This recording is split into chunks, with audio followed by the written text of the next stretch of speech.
welcome back to my channel and welcome to today's video. May gagawin na naman tayong first time dito sa channel na to dahil nga mahilig akong gumawa ng mga first time kineme root, and ngayon itatry ko naman for the first time ang mag-nail art sa sarili ko. Sobrang fan ako ni Simply Nailogical. Kung kilala nyo siya, siya po ang nagpauso ng 100 layers of whatever challenge, and sinimulan niya yung 100 layers of nail polish. Lagi lang ako nanonood ng nail art pero never ko siya na-try sa sarili ko. Nakakaloka! Si Girl Stuff, isa siyang nail polish brand, and dahil nga nagpadala si Girl Stuff ng mga nail polish na para itry natin, katulad ng peel off base coat, nail hardener, tsaka nail revive base coat, gusto ko nang matry ang mag-nail art sa sarili ko. Ito yung peel off base coat, and si Simply Nailogical, lagi nitong ginagamit. Every time may tutorial siya ng nail art niya, kasi yung mga peel off base coat, hindi mo na kailangan mag-nail polish remover after mong gumawa ng isang nail art. Honestly, ako hindi po ako nagpapahaba ng kuko. Naghanap ako ng mga short nail art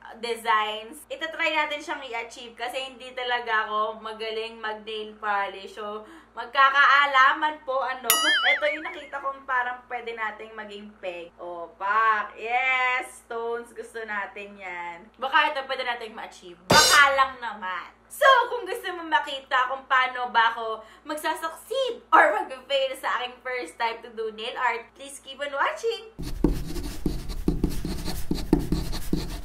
So, ilalagay na muna natin nga itong peel off base coat. Guys, doon lang ako sa isa kong kamay magne-nail polish dahil nga hindi naman ako very good.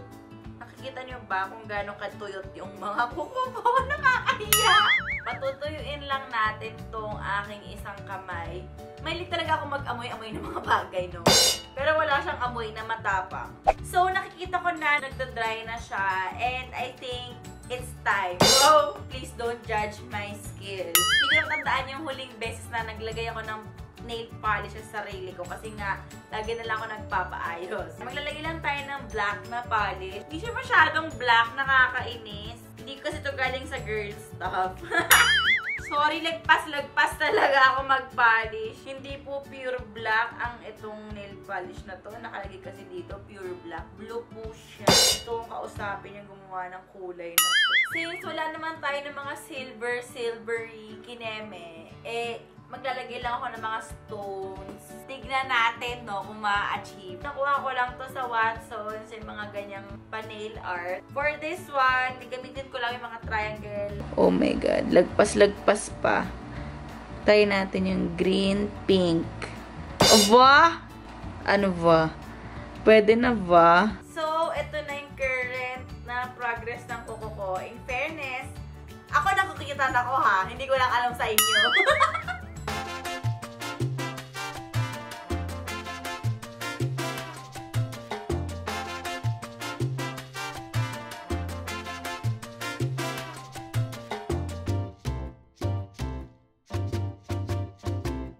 After ilang minutes of putting stones sa aking left hand, masyado yata ako nag-enjoy at naparami ang mga paglalagay ko, no? So, ayan na siya. Oh my God, guys. I-judge nyo na lang ako.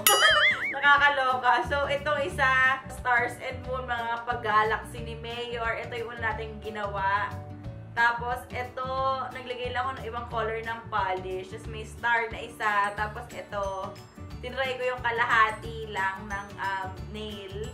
Yung meron. Tapos ito, mga stars lang din na blue.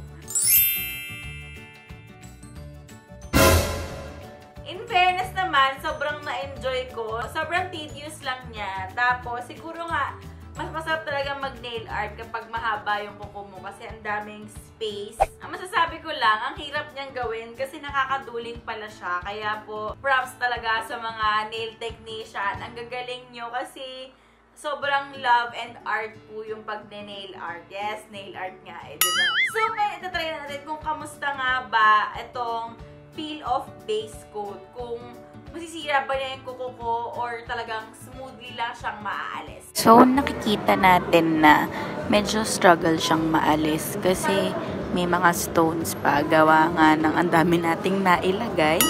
Pero yan, kung mapapansin nyo sa mga gilid, may mga natitira pa. And pinipil ko siya. Or nung nahirapan na talaga akong alisin siya, ginamitan ko siya ng nail polish remover para lang sobrang maging clean. Niisip ko baka hindi rin siya nalagyan talaga ng peel off base coat kaya may na nga naiwan. Pero overall, mas naging madali yung pag-aalis ko ng nail polish dahil sa peel off base coat. Yun na siya. So, ang magandang step na gawin natin next ay maglalagay tayo nitong nail hardener para pag bare na yung nails natin, ilalagay natin to kasi nakalagay dito, it hardens and strengthens the nails. Lalo na ako, sobrang flimsy ng kuko ko. Mababalik siya sa water. Ano na siya, parang yung nagkakaroon ng mga puti, tapos magka-crack na, tapos ay, hirap talaga magpahaba ng kuko. So, ito na yung nails ko after. And yan, thank you guys so much for watching. Sana na-enjoy kayo sa aking nail art. Hindi naman ako masyadong magaling. At least may natutunan akong bago ngayon. And thank you so much, girls, for sending these for me to try. Sana matry nyo rin tong mga products na to. Lalo na sa mga first-timers. Sobrang laking help po nitong mga products na ito. Thank you guys so much for watching. If you like this video, don't forget to give it a big thumbs up. And don't forget to subscribe to my channel for more videos like this. I'll see you guys on my next video. Bye!